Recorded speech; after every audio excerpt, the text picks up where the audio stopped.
Hello, everybody, and welcome to Get Ready for the Answer. Welcome, welcome, welcome. I'm Bobby Owsinski, and for the next hour or so, I'm going to answer all of your questions on audio production, recording, the music business. Anything that you would like, I'm here to answer. If you have questions, put them in the comments. If you want me to see who you are, you have to give Ecamm permission. So just click that button. It's not a privacy issue or anything. It'll let me able to see who you are. So anyway, just click over there and we'll do it. I see Rob is here. Livermore, California. Yeah, same thing here in Burbank. Rob. Put Rob up. Yeah. Same thing here. Definitely. You may know me from, let's come back here. You may know me from my blogs, and maybe you know me from my books. I've written a whole bunch of them. These are the new ones, the latest ones. A couple of them went to number 1 on Amazon. Thank you very much for all your support. Or maybe you know me from my courses. Either way. But I'm here to answer all your questions today. This is a little different from the last few that we've done because I'm doing it from Ecamm, where the last bunch that we did were from StreamYard. I'm not sure which is better, at least from a production standpoint. Ecamm is better. Not sure if it's getting out to enough people, though. It doesn't look like it is as compared to the last time. Doesn't matter, though. So, again, ask your questions in the comments, and I'll get to them. Let's start with some questions that were already sent in. From Sean, why is it so easy that one day you get a really solid mix on one song, and the next day you have a really bad mix on another song when you feel like you're being consistent with your work? Well, Sean, there's a couple of things that could be happening. Let's just go to the basics. The basics is every song is different, no matter what, because the arrangement is different. The artist may be different, for that matter. If it's the same artist, it doesn't matter. The arrangement's different. The way it's put together is different. So, yeah, that's going to happen. But it could be a couple of other things. For instance, maybe you're listening at different levels. So one day when you're getting a really good mix, you're listening at levels that are sort of at the sweet spot for your room, sweet spot for your hearing. And the next day, maybe it's a little quieter or a little louder, one or the other. And that could change everything. It could change the way your room is energized. It could also change the frequency response of your speakers. So that could have a lot to do with it. That's why we always say, pick some levels. I always say 3 levels, really loud, medium, and quiet, and mark them down and stay with those levels. At least it'll always be consistent that way. But that's the big thing that jumps out right away.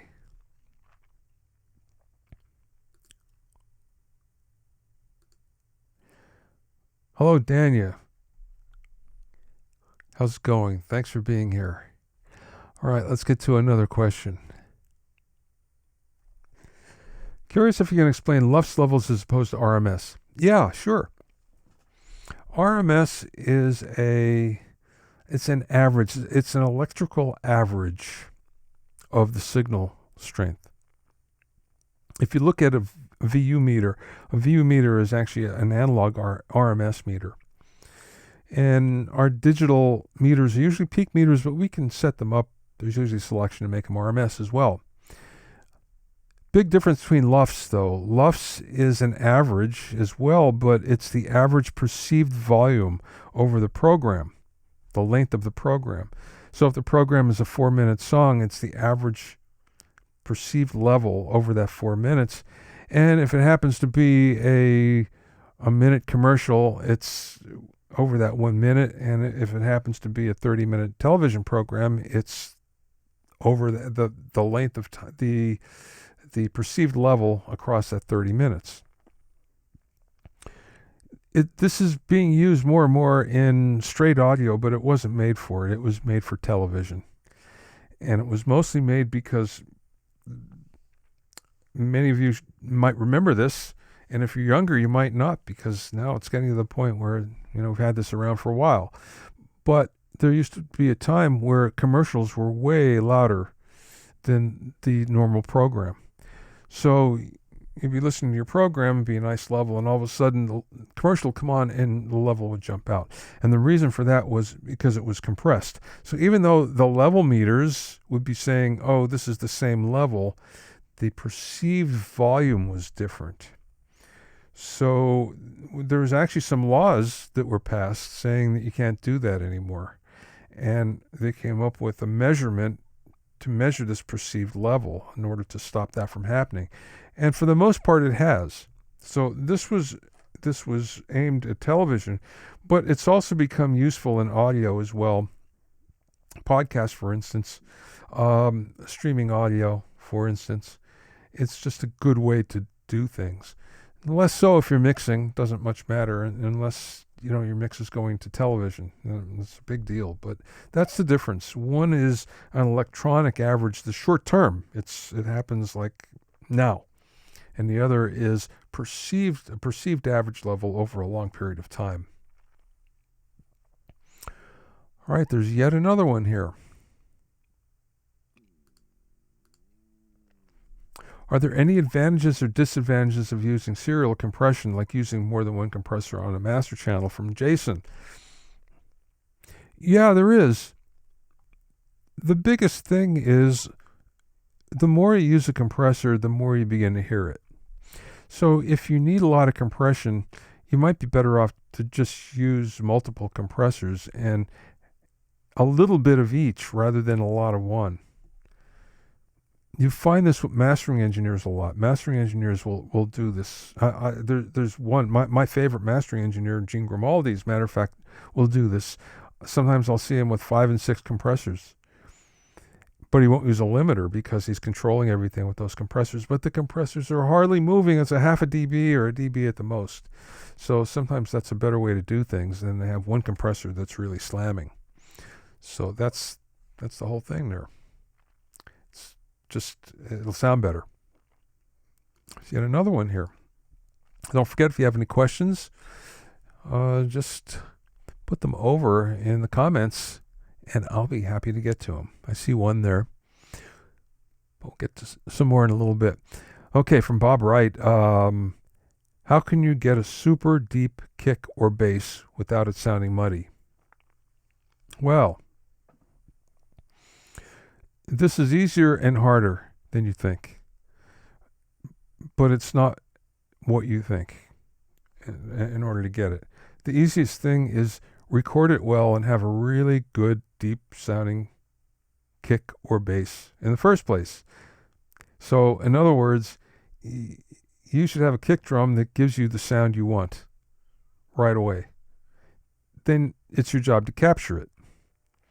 After that, it's fairly easy when it comes to mixing because you've done the hard work. But that's the big thing, finding the best sound. It's the same with the bass. You'll hear about bass players, they have their favorite basses. Well, they're not usually new, they're older basses. My really good buddy for many, many years, one of my best friends, Paul Ill, is a studio bass player. And he has a 62P bass that just sounds fantastic. And it gives you that sound right away without having to do anything. So a lot of it has to do with, the right instrument, the right player, right amplifier, the right room. You get that right, and then everything else is so much easier. So that's what I would do. I would concentrate on getting the best sound first. And then the mixing is easy. When it comes to mixing, though, the biggest problem people have is they add too much below 100 cycles. They think that what they need is coming from there, but it isn't. It's actually coming from above 100. So you need, for instance, on a kick, it's between 80 and 100. Maybe closer to 100 usually. With a bass, it's 120, 150, 200, up there, 220. And only a little down at the 60, 80. And it gives you some girth, but too much and it gets muddy. Also, too much in the 150, 200 will also make it muddy too, but usually there's, especially on bass, that's where the sound is going to jump out of most any speakers, like out of small speakers. If you want your bass to speak on all sorts of different playback environments, then you're looking at 100 and above, not 100 and below. So that's what I have for you. Okay, Matt has a question. My first idea is what mixing is, was from your book. Clueless and use my ears only and still haven't fully digested your book, but I still own it. Well, yeah, there's a lot in that book. I guess you're talking about the Mixing Engineer's Handbook. There's a lot in that. And it doesn't cover everything, but it covers, an awful lot. My courses also cover a lot, and you can see how everything works. In the book, it's described the best way I can. The courses will do it in details because you can see it all happening and you can hear what's happening.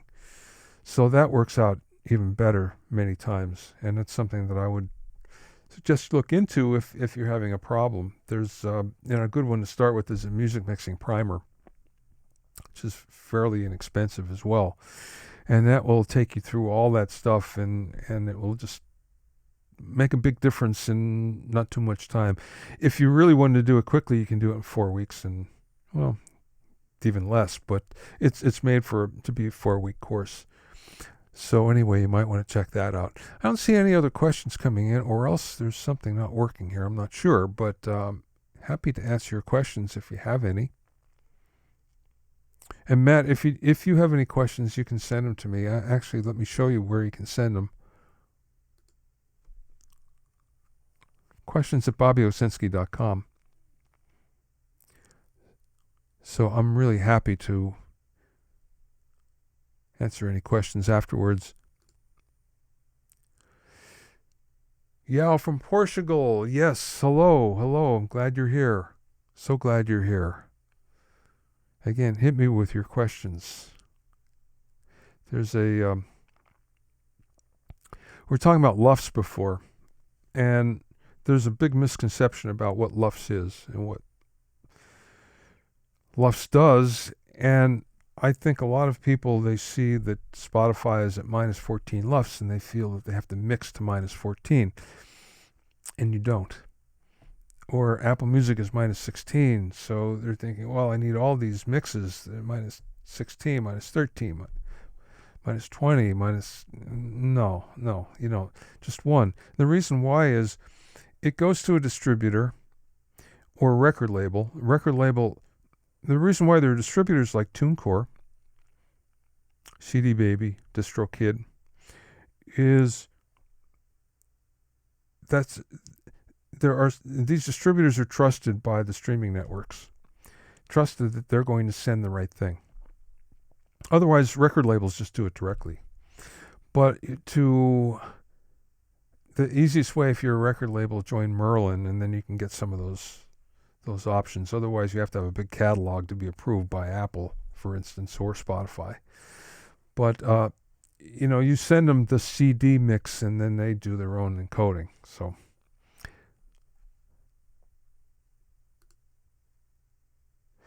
hey man, nice to see you too. So glad you're here. Okay, from Rob, what's the best mic setup that you found recording acoustic guitar in a mediocre room? Rob, that's like asking what's the best meal you had in a restaurant in the last 5 weeks. Well, maybe restaurant isn't a good example right now, but um, it's really hard to say because, first of all, the biggest thing is what does your guitar sound like? Because you have to get a mic that matches it. So, in other words, if you have a big body dreadnought, there's a lot of bottom coming out. So you don't want a mic with a lot of bottom because you're emphasizing something that you already have a lot of. So you probably want a mic that's more in the thinner side. In other words, on the other hand, if you have a small body, it doesn't have a lot of bottom. You might want a mic that has more bottom to it, so it complements it. So that's the first thing. You have to get a mic that works with the acoustic guitar that you have. There's all sorts of different possibilities these days. I wouldn't just get a mic because other people like it. I would get a mic because it fits what you're doing. The other thing would be the room that you're in. And you say it's a mediocre room. Well, can you make it better? Can you put up some paneling, acoustic panels? They don't cost much either to buy or to make, and it could make a big difference. So can you do that to make it sound better? Usually mediocre means there's a lot of boings and noises and reflections and things like that. So if you tame them down, it could sound really good. A rug, maybe. Throw a rug in, see if that helps. Sometimes just a rug makes a big difference. So those would be the things I would think of right off, Rob. No, and the best setup, again, usually one mic pointed at where the neck and the body meet. That gives you the best balance. If you don't have enough bottom, you add a second one on the body, and that usually gives you what you want. So just for mic placement, there you go.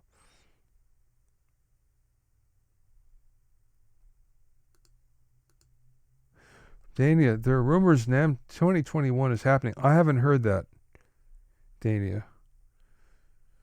They're probably going to say yes until they have to say no, I would think. Just like the cruise lines. I had a bunch of cruises scheduled for this year. I still have another one in November. I'm expecting it to be canceled. But they're not saying that until they get right up to the point. I think I saw this morning they cancel up till October 31st. And I think you're going to see that with NAMM, for instance. They'll go to the last minute. Probably by October we'll know, I would say. From Paul, he said never pan left and right, but always 12 o'clock up the center. No, I didn't say that. No. I said hard left and right. Hard left and right usually sounds unnatural. It's too far, and it, instead of letting you concentrate on things that are important, you find your concentration is distracted. So that's why you want to keep it, closer to the center. 9 and 3 o'clock could be the farthest I would ever go. And it still sounds plenty wide. There's not a problem there. You'd be surprised you can go 10 degrees off center in either way.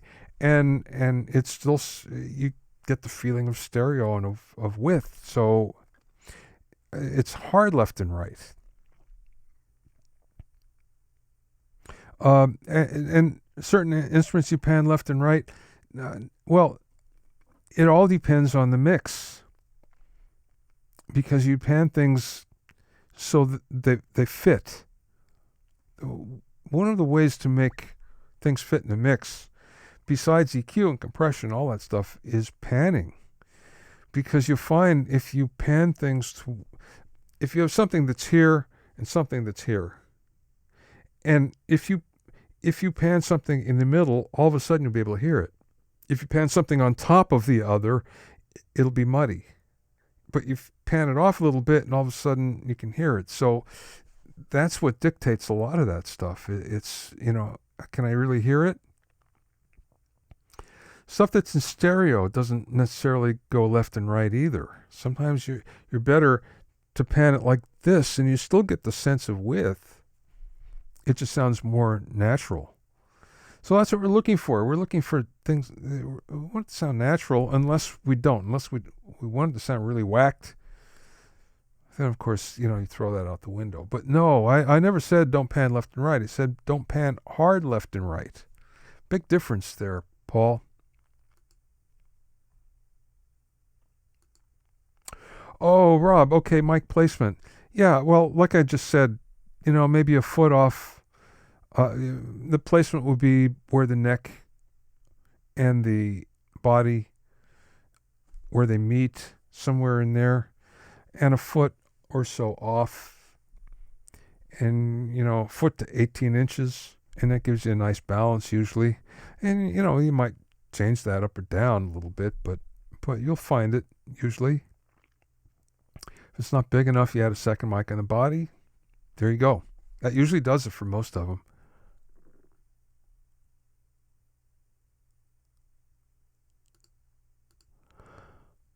Okay, from Cornelius. Speaking of bass, has bass gotten lower and lower along with technology becoming better? As an example, I find both the bass guitar and bass drums occupies higher frequencies in heavy metal records from the 70s and 80s than, say, a metal record produced in recent years. Well, okay, go back to the 70s. It's a different story. I can remember talking to Ken Scott about this.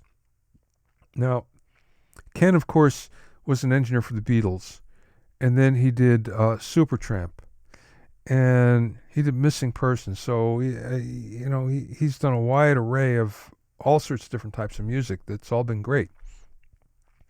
But the conversation basically went, well, he did all those Bowie records, great Bowie records, and I was like, well, there's not a lot of low end on those records. And he said, we never knew it was there. We couldn't hear it.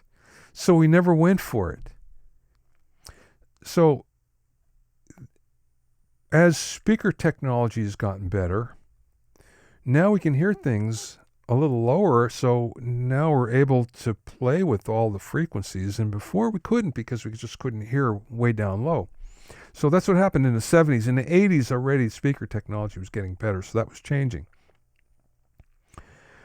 But I think in general, now we can hear things down at least an octave lower than we could before.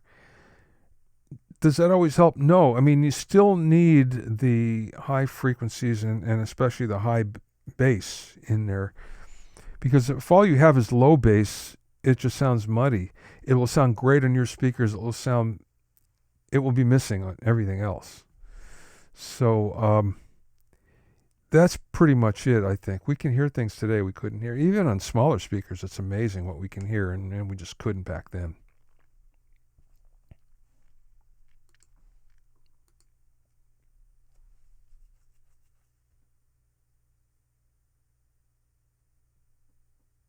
Make it still. Oh yeah, sure. If you'd like to make a 30-second video or so, it can be more than that or less. Doesn't matter.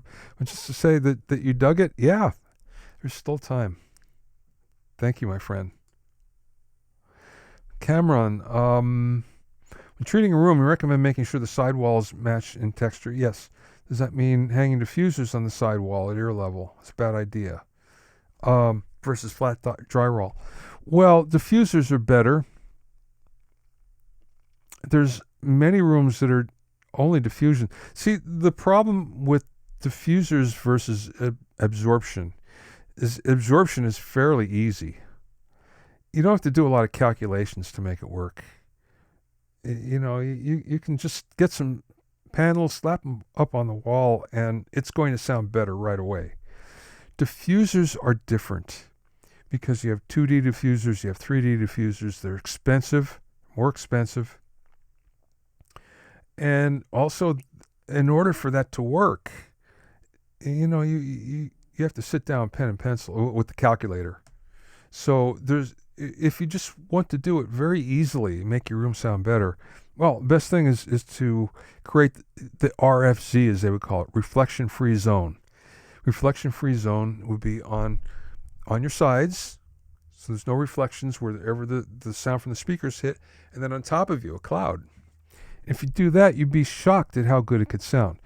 Now, regular studio designers are going to take me to task for this and say, well, this is old, this is 70s technology. Yes, but for people that are building a room from the ground up, it's completely different. No, you'd have a different approach. But if you're just going into a room that you don't have a lot of money, or you don't want to spend a lot of money, this is the fastest and easiest way. It's going to work. I know it's going to work. So, again, diffusers versus absorption. Big difference. Diffusers are taking a signal and they're splaying it all over. It hits and it just scatters. So absorbers are absorbing at least some of that.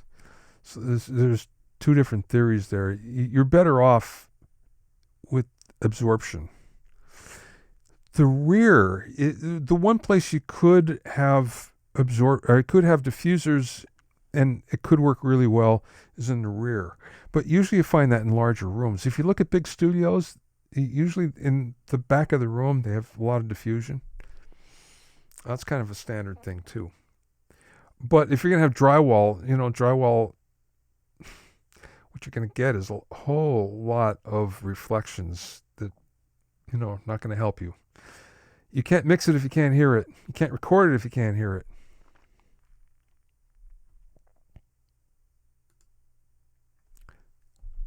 Okay, from Greg. Yeah, that's it. Okay, as you say, Greg, old consoles had LCR switches. Yeah, you know why? Panning wasn't invented yet. The really old consoles, they didn't have a panning knob. So all they had was left speaker, right speaker, both. And both was the center. So that's what you got. And that's why some of those old stereo records from the 60s sound so bizarre. All the vocals on one side and the band on the other. Well, they didn't have much to work with. So, and it was only when real panners started to come in. I mean, we take it for granted now. It's, panning, but then it was a big deal.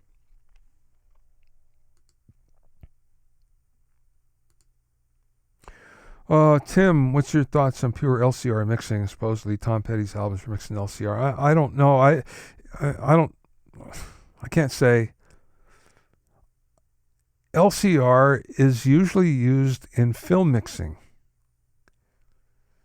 So just remember, LCR, that's for film mixing. If they're doing a Petty film, then it was LCR, I pretty much guarantee. But most of the stuff is in the center. So generally what you'll do, and again, you're talking a small soundstage. You're talking just the size of the screen. So and what you're getting on the sides, for instance, and behind you, that's completely different. That's not considered part of LCR. That's considered, we can have all sorts of different, I think there's like 11 or 12 different ways you can set a theater up and you can mix for it. But LCR was the earliest one.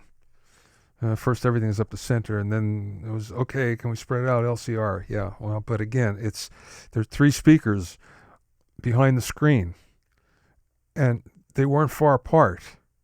So you had, it's kind of like left center, right center, and the center. For music, no, we didn't do, I can never remember doing anything like that, ever. Or being asked to do that. Okay, from Bob. Have you had better luck miking a solo piano with the coincident pair, placing one mic near the high strings and the other near the low strings? Yeah, I've had better luck with that. Part of it is the piano. If you have a good, really balanced piano, you can do it. It depends on the placement of the coincident pair. coincidence pair meaning uh,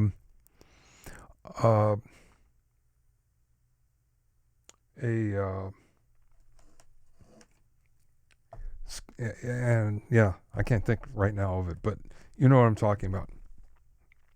When it's like this or like this. And what you'll find is sometimes on a piano will be magic. What I found is it sounds better outside the piano than inside the piano when you do that with the lid up. But other than that, I've had much better luck with high and low strings.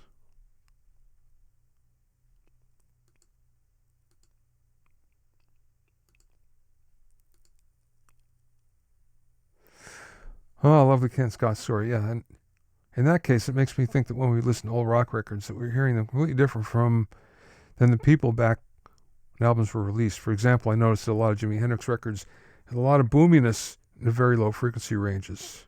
It'd be so cool to hear how they heard it. Yeah, you know what?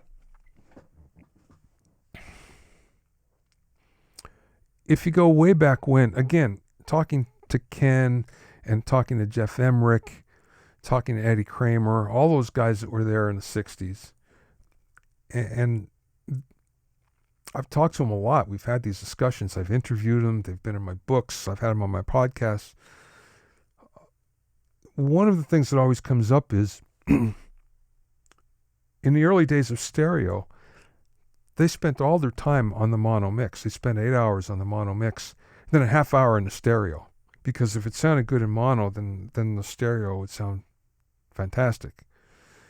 So, that's why the mono mixes of some of that stuff. You go back to Sgt. Pepper's and those particular mixes sounded better in mono because they spent all their time on it.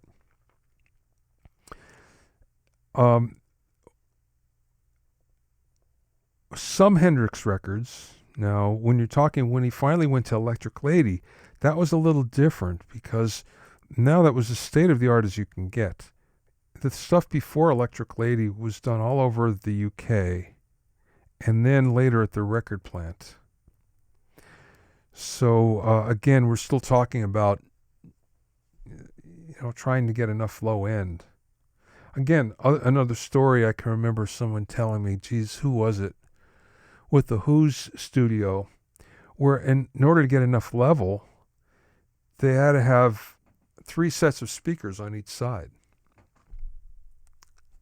Pretty amazing, huh?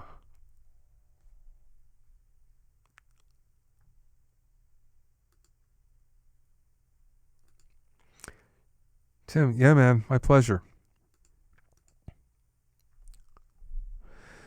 Oh, from Yao. In mixing the all sounds for a movie, my question is, can I apply the same principle as I do mixing my songs in stereo, peaking at -6, or should I look at a different peak number in stereo out? In my case, I'm mixing 5.1, movies in 5.1. Thank you very much. Well, what are the delivery specs? You should have delivery specs on what the distributor wants or the film studio wants. A lot of that is not up to you. And when it comes to television as well, you can't just arbitrarily say, well, I'm going to mix to this level. No. If it's going to Discovery Network, for instance, or if it's going to the BBC, they send you a spec sheet on exactly what they want. And if they don't get what they want, they send it back. You keep on doing it until it matches their delivery requirements. It's the same thing for a movie. Now, if you're talking about everything for a movie, it's usually a whole lot less. It's usually like -20 in the movies I've been involved with that they've been looking at. For music, if you're just doing the music, a little bit different. Again, you ask the music supervisor, what are you looking for? Or you get delivery specs from the studio. So, and then again, what they're going to tell you is, well, give us stems. But get the delivery specs, find out exactly what they want, because that's more important than what you want to do. Okay, from Greg, have you had a chance to try the Austrian Audio OC818? No, I've heard nothing but great things about it. As a matter of fact, there's a really famous Australian voiceover announcer, Andrew Peters. Andrew's kind of like the voice of CNN Asia. He's from Australia. And I was speaking to him recently, and he told me he changed to an 818. Now, this is a guy that has all sorts of other mics and has tried just about everything to make his voice sound as good as possible, and he changed to that. So that told me that, wow, this is a pretty good mic. But I've talked to a lot of other people that told me that they've really liked it. It's something that I think, personally, I think it's a great deal right now. It's almost a good thing to buy as an investment because they're only going to go up in price. Especially this first batch, you're going to find that this years down the road, this is going to be worth a lot of money, I predict. You'll also find that the price is probably going to go up over time. So I think it's a fabulous deal. It's probably worth it as an investment. Frankly, I've been thinking about buying a couple just for that myself. But I'm sure they sound great. Everybody says they do. If you go back and you listen to my podcast 3 weeks ago, I had Martin Seidel who's the CEO of Austrian Audio, on the podcast. And it's a really fantastic story if you don't know it. This was all of AKG in Vienna. And they were owned by Harman, same people that own JBL, for instance. And one day they got a notice, we're closing you down. So they closed all of AKG down and they moved manufacturing and everything to Utah. All of the people, well, there were 42 people, and I think there were 30 some that decided they were all going to start this new company, Austrian Audio. So it's AKG, essentially. They have the same anechoic chamber that they had, famous anechoic chamber. It's the same designers. So in order to keep the company going, what they first did was they did acoustic work and they did development for other manufacturers. And 2 years down the road is when they came out with their headphones and their microphones, and the OC818 is the very first one. It's built on the lineage of a 414, but only better capsule. It's built around the capsule that everybody loved, which is the old brass capsule. The problem with the brass capsule was temperature. And temperature made it change, and then the sound would change, and hopefully this doesn't happen because of ceramic. Okay, I don't see any more questions. Happy to answer anything else that you like. But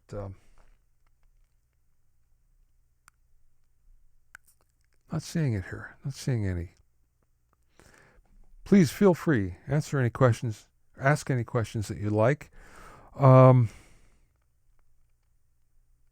me just tell you that if you like this free mini course, Vocal Mixing Techniques, it's free. There are 9 really good videos that you'll really enjoy. I like to say that, tips that no one ever tells you.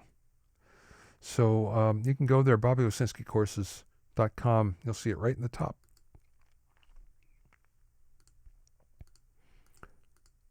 Okay, from Greg, the investment is kind of what I was thinking with this mic too. The price seems very fair. It really is. It's hard to find a mic of that quality for that price. Alejandro, what do you think about having external preamps if you own a very good interface, maybe an Antelope or Apogee? Well, put it like this.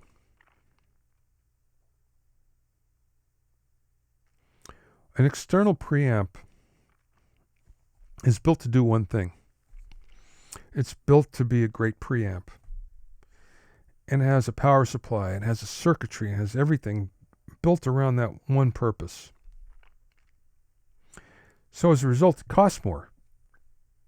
Even the cheapest one is a couple $100.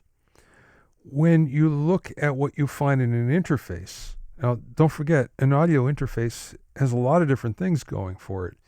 Yes, there's preamps, there's input and output, but there's A to D and D to A converters. There's lots of things going on in this one box. So they're usually using an integrated circuit, a very good one, and they're using really good circuitry around it. But it's the equivalent of, a $5 preamp as compared to, $200, $1,000, $2,000. So which one do you think is going to sound better? I proved that to myself. Here, I have to say. I have an Apollo Twin 2. Before that, I had an Apollo Twin 1. I also have an outboard Neve clone, 1073 clone. It's made by Golden Age. I don't even remember how I got this, to be honest with you, but it was here, it was laying around. It's like, okay. And all the Golden Age, it's a pre-73. All it does, it's a mic preamp. That's it. So I did a shootout here to figure out what's going to be better. And I had my Apollo 1, Apollo 2, Golden Age. And the Apollo 2 sounded a little bit better than the 1. A little bit. But the Golden Age is always better than what you can get from the Apollo Twin. And don't get me wrong, the Apollo Twin is really good. But this is just better. Where is it better? How's it better? Well, there's a little more girth to the sound. That's the best way to put it. There's just, some heaviness to the sound that you can't get. There's some definition that you're not getting otherwise. So that's why an external preamp is usually a better choice.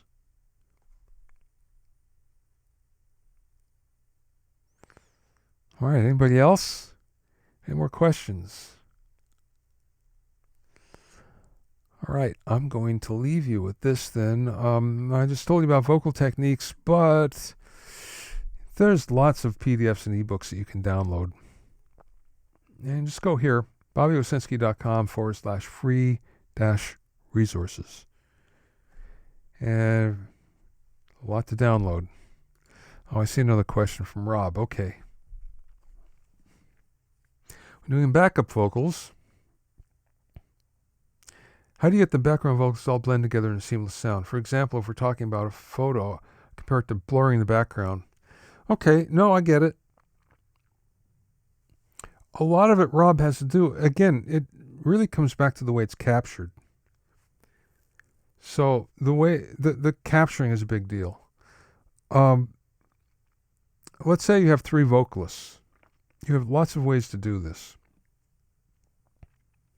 If the vocalists aren't necessarily good at singing together, then you put them all on a separate mic so you can blend it better. If they are used to singing together, you put them all on one mic, and then it blends on its own. It sounds really good. And then you might double it or triple it. But here's the secret. Bruce Swedien taught me this. You ask the vocalist, take a step back from the microphone. So the first vocal are here, the second vocal are here, the third vocal are here. And what ends up happening is there's this natural room sound. It sounds bigger and it blends better. So then you can spread it as well. With background vocals, the big deal is you like to have a lot of them, or you like to have at least 2 in stereo, so you can separate them a little bit. Keep the lead in the middle and put the other ones out to the side, and then you can hear both pretty good. The other thing that's there's this one principle in EQing that it always comes, it's the same thing. If you want something to stick out, you roll off the bottom end. If you want something to blend in, you roll off the high end. So you just, take a filter, a low-pass filter, and roll some of that high end off. and they won't stick out as much. The other thing is you find out where you've boosted, if you've boosted the lead vocal, and on the background vocals you cut there. There's a lot of different ways to do it. Another thing might be, usually they have their own effect, and maybe you're trying to make them stereo, so you have a delay, or maybe you're trying to make them wider, you put a modulator on like a chorus or a flanger or something like that, and it spreads them out a little bit. That does it kind of automatically, but you go in and you EQ it, and you make sure there's a notch at 2K. You could just do that in the background vocals too. I mean, there's lots of different ways to do this, Rob. That's just a few that I can think of off the top of my head. Okay, from Greg. Some of your favorite higher-end monitors: ATC, PMC, Dines, Barefoot, Focal.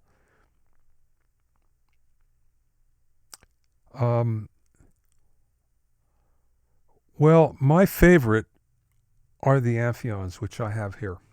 I have a smaller pair. I have the 118s. 218s are fabulous. Love them. But I love these too. They're passive. So you need a power amplifier, which is kind of unusual. But the best thing is you get the whole package from Amphion, which comes with the power amp and the cabling and all that stuff. And it's great.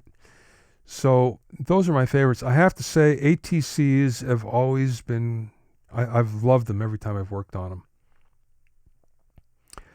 PMCs, not so much. They've never done it. Dines, not so much. They've never done it for me. For me personally. Other people love them. Film people especially love PMCs.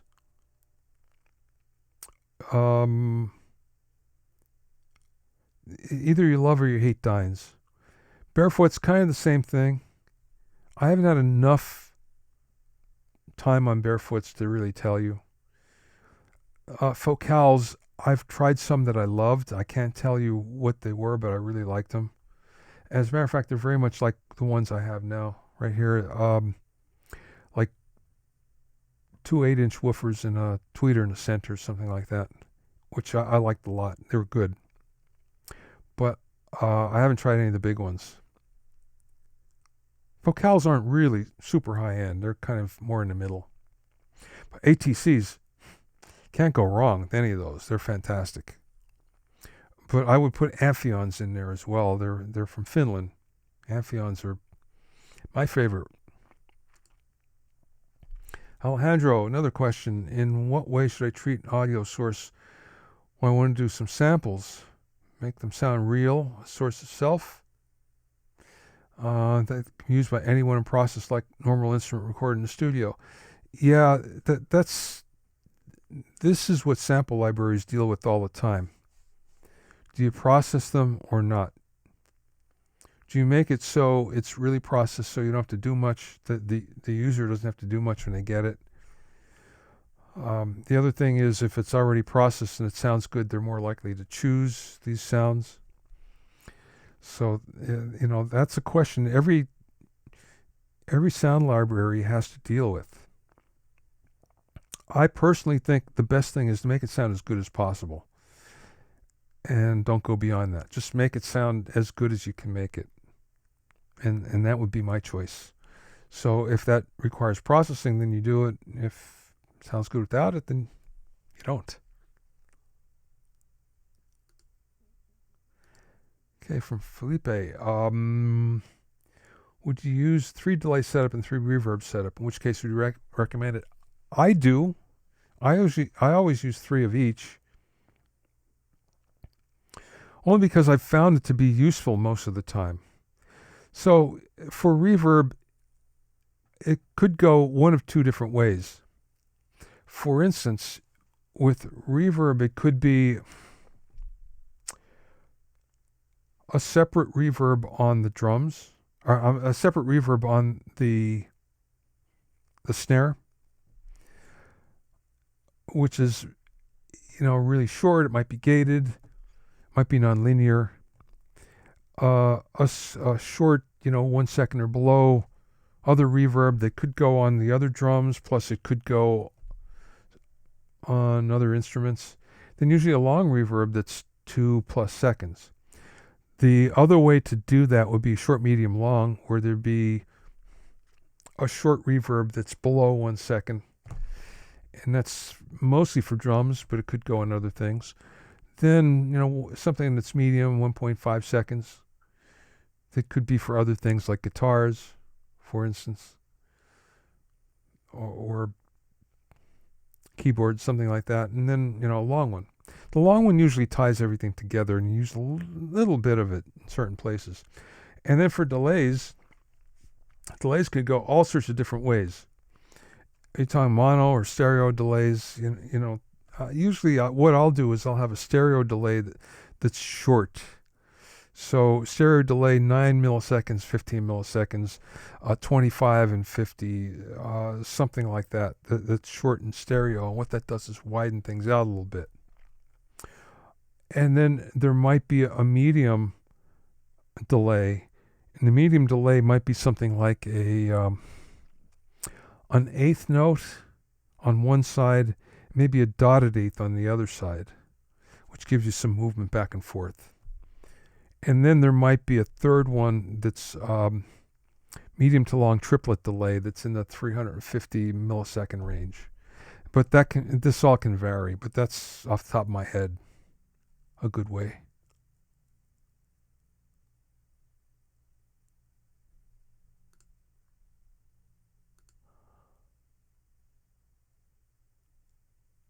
Okay, another one from Robert. I read the Mix Engineer's Handbook a few years ago. I'm recording handbook right now. Those live streams are a great side benefit. Very cool. Very cool. Yeah, there'll be another workshop coming up probably in September. A Facebook workshop. Facebook mixing workshop for anybody that didn't see the last one. Okay, this will be the last question, I think. I know that in the courses that you offer on your page, a specific course on editing. To bother this question, in editing, there's criterion that I do not understand much. It's a manual quantization of percussion. It's when to stick to the grid, when not. I feel everything can sound artificial without naturalness or groove. Yeah, okay, I know what you're saying. Should I quantize or not? I would generally say no, except for a couple of things. If the groove is solid and it's not on the grid, I don't care, frankly. As long as it feels good, I don't care, what it does. But I want to make sure that certain things line up. There are certain hits where everything lines up, and I'll move things there. Now, there are certain music where it feels better on the grid. Electronic music, for instance, it's supposed to be on the grid. It feels better. So in that case, then you'd move it. There's also times where it's really loose and it's sort of close to the grid, but not quite. That's fine. Leave it there. But again, on certain hits, if there are accents, if a section starts and everything starts at, once on the one, sometimes it's better where everything is on the grid. Only sometimes. But you have to, the best thing is don't edit with your eyes, edit with your ears. Because if you're looking at what the edit should sound like, it might not sound good at all. And later you'll go, oh man, what was I thinking? So edit with your ears.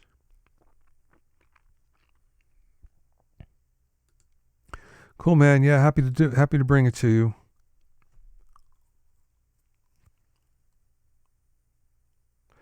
I'm curious how to use LUFS when comparing two sound sources. What part do you use? Well, okay, yeah. You wouldn't do it. You wouldn't compare two sound sources using LUFS, generally speaking. Again, there's instantaneous is just that. It's instantaneous. And then you have one that's medium that will look over like 3 or 4 seconds, and then you have it's called different all the time, but integrated, where it looks at the whole program. And usually you're looking at the whole program. That's what counts. But you make, again, if this is important, if you got a delivery spec, it will also tell you, we want an instantaneous level that's going to go no higher than this. So then you have to, look out for that. This all depends on delivery specs. But no, you wouldn't compare one to the other, generally speaking. I can't think of a case where you do that at all. If you're comparing one level to another, then you're doing it by ear, usually. That will tell you better, like if you're mastering. Okay, last question. Joshua, do you have any advice for cleaning up a blurry track, electronic track with lots of bass? Well, I would say, without hearing it, there's a good chance that you have too much below 100 and not enough above 100, not enough above. So maybe you've tried to add more low end and you've done it below 100 cycles, 100 hertz. And what it needs is, above that. Especially like if you have kick and bass.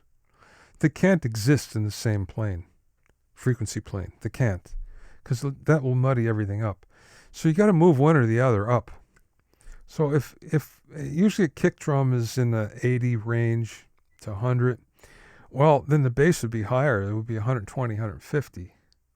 And yes, you need some 60 for girth, but it's so little, you'd be surprised. Or you flip those, where the kick is higher and the bass is lower, one or the other.